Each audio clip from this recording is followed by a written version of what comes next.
Apesar do contrabando e dos conflitos, Portugal conseguiu extrair muito ouro das Minas Gerais. Porém, nas relações entre a metrópole e a colônia, as revoltas não deixaram de acontecer. Inconfidência, deslealdade, traição ao rei punida com pena de morte. O que levaria tantos homens a arriscar suas vidas lutando contra a política da coroa portuguesa?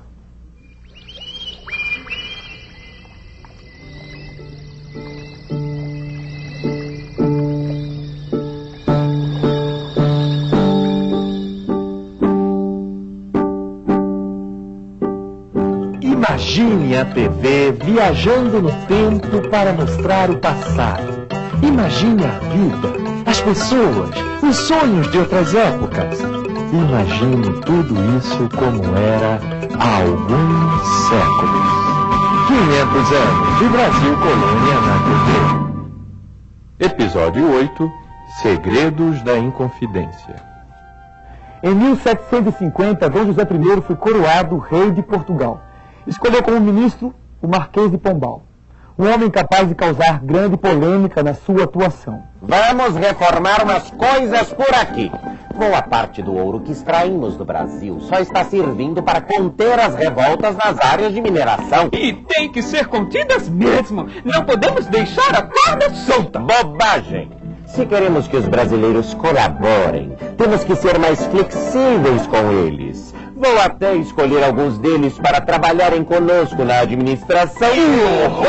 Também criarei companhias de comércio para vender os produtos do Brasil aqui, na Europa. O senhor vai criar uma concorrência com nossos produtos. Vai arranjar problemas com os comerciantes de países amigos. Afinal, vocês querem ou não querem que o ouro brasileiro venha para Portugal? Claro que queremos. Pois não parece. Só falam de problemas. Onde estão as suas propostas? Nossas propostas? Nossas propostas? Nossas propostas? Onde estão nossas propostas? Ora, elas estão na nossa cabeça, evidentemente. Evidentemente. Pois quando elas saírem daí, me mostrem, por favor. Portugal tem pressa de crescer. Que audácia! Ganharemos para que você esteja certo, Marquês! Pelo bem de Portugal. O Marquês de Pombal agiu como um ditador em várias ocasiões. Para evitar que a igreja interferisse nas suas decisões, ele chegou a manipular a Inquisição, um tribunal que torturava e matava as pessoas que se colocassem contra as leis da Igreja Católica. Pombal esteve envolvido em várias guerras contra nativos brasileiros e colaborou para expulsar os jesuítas da colônia. Porém, impulsionou a agricultura, o comércio e a indústria, tanto em Portugal quanto no Brasil. Vamos ver como a atuação deste polêmico personagem repercutiu nas Minas Gerais. José Pereira. A política do Marquês de Pombal não evitou as queixas na região das Minas. A insatisfação estava na cota de 100 arrobas que o Brasil deveria enviar todos os anos para Portugal. 100 arrobas significavam 1,5 toneladas de ouro.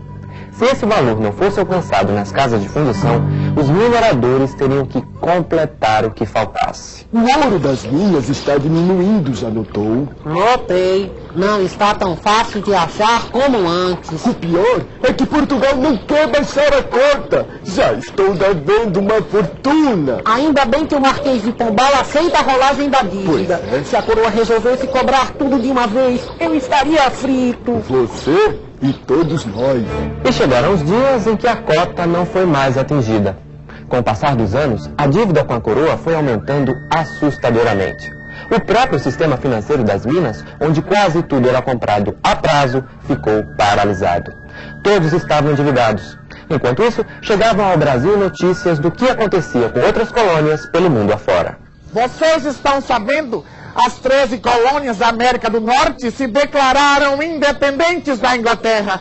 Agora chamam-se Estados Unidos da América. Pois é, em Paris é só no que se fala. Essa história de colônias oprimidas, de homens escravizados, isso não faz mais sentido. Precisamos ter liberdade de comércio, pagar menos impostos, produzir aqui mesmo as coisas que usamos. Chegou a hora de nos libertarmos de Portugal. Temos que mandar os portugueses tomarem conta da vida deles e nos deixarem em paz. Mas nem todas as notícias traziam esperança. Um fato inesperado na corte portuguesa iria tornar ainda mais difícil a situação nas Minas. Joaquim Vaz, é com você. Acaba de falecer Sua Majestade Dom José I, rei de Portugal. Em seu lugar fica Dona Maria I. Sem o apoio do rei, o destino político do Marquês de Pombal será definido pelos nobres da corte e pelos comerciantes portugueses. Estes alegam terem sido muito prejudicados pela política do Marquês e estão ansiosos para tirá-lo do cargo. O Marquês de Pombal disse que a senhora era mais chata que coceira de garganta. Disse que seu castelo não tinha mosquitos porque quando eles viam sua feiura morriam de susto. Ele me paga!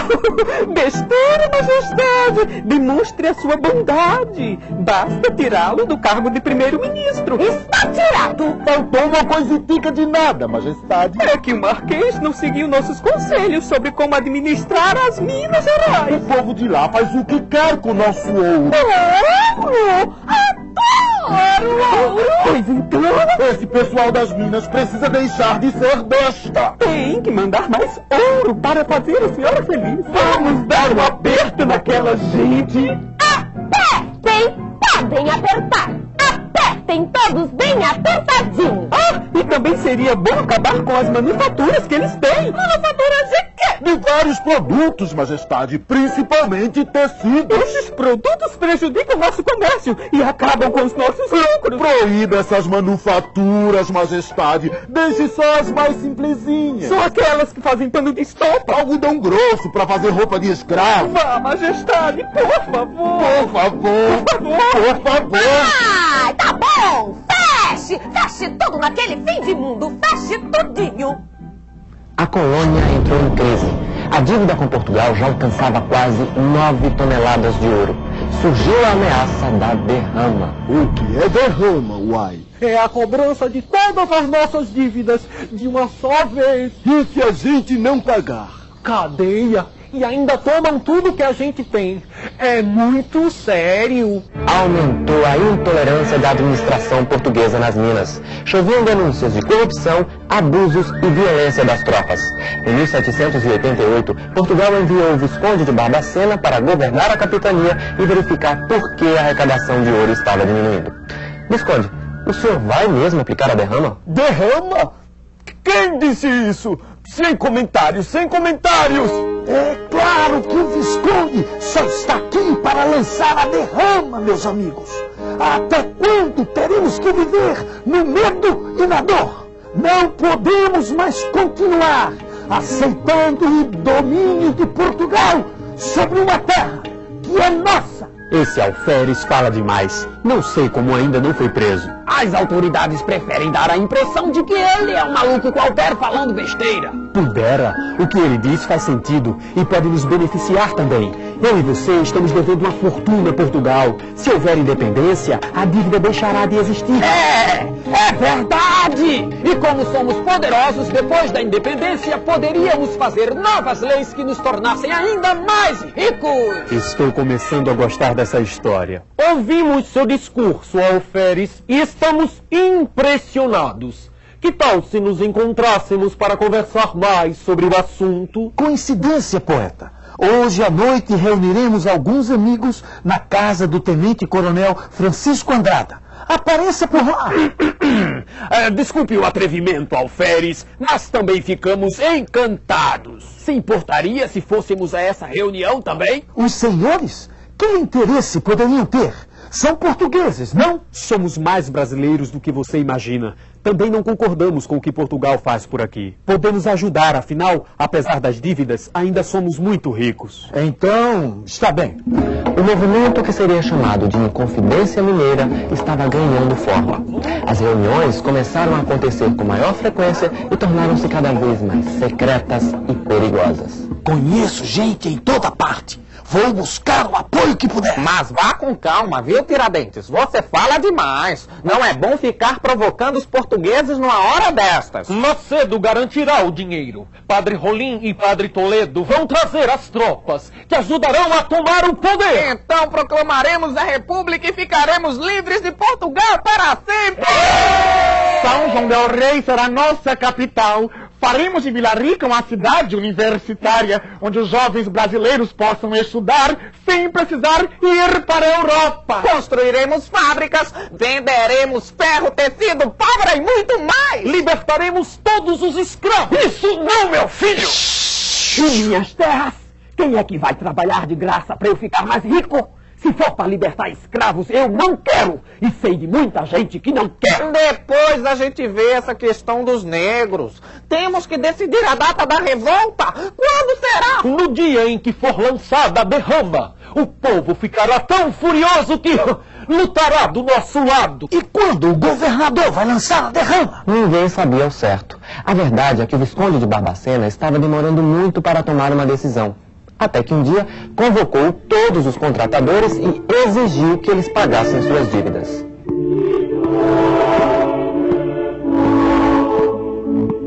Como é? Vai pagar o que deve ou não?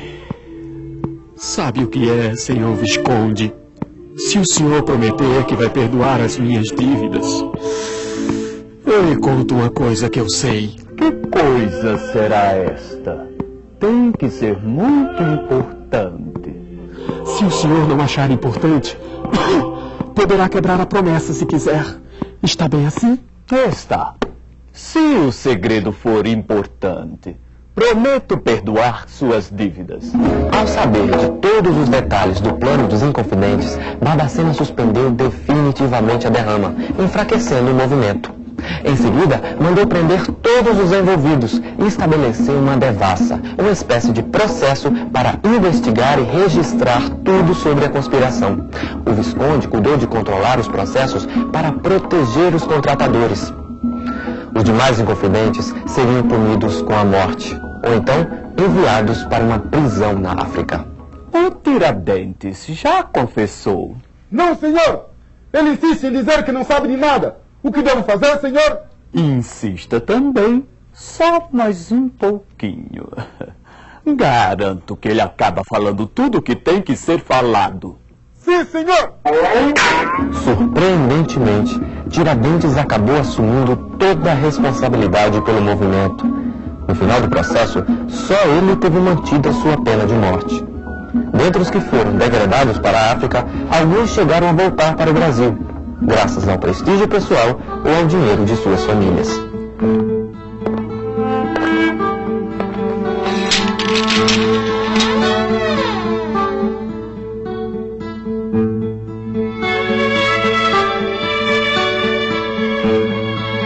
Tiradentes foi enforcado e esquartejado no Rio de Janeiro. Seu corpo foi espalhado na estrada que ligava o Rio às Minas Gerais. Veja só, os ricos do Brasil brigam com a rainha de Portugal e quem paga o preço é o Tiradentes. É pena, eu gostava dele. Arrancou meus dentes, ó. Será que um dia seremos livres de Portugal, Mateus? Seremos sim. Está difícil, mas a gente vai achar um jeito. Era difícil afirmar se um dia o Brasil ficaria independente de Portugal. Na virada do último século da colônia, os brasileiros se perguntavam o que aconteceria com o lugar onde viviam, o futuro de suas famílias e de seus amigos. Qual seria o futuro do Brasil? Do mesmo modo que hoje, ninguém sabia a resposta, embora ela estivesse nas mãos de cada brasileiro, assim como está agora, e estará sempre.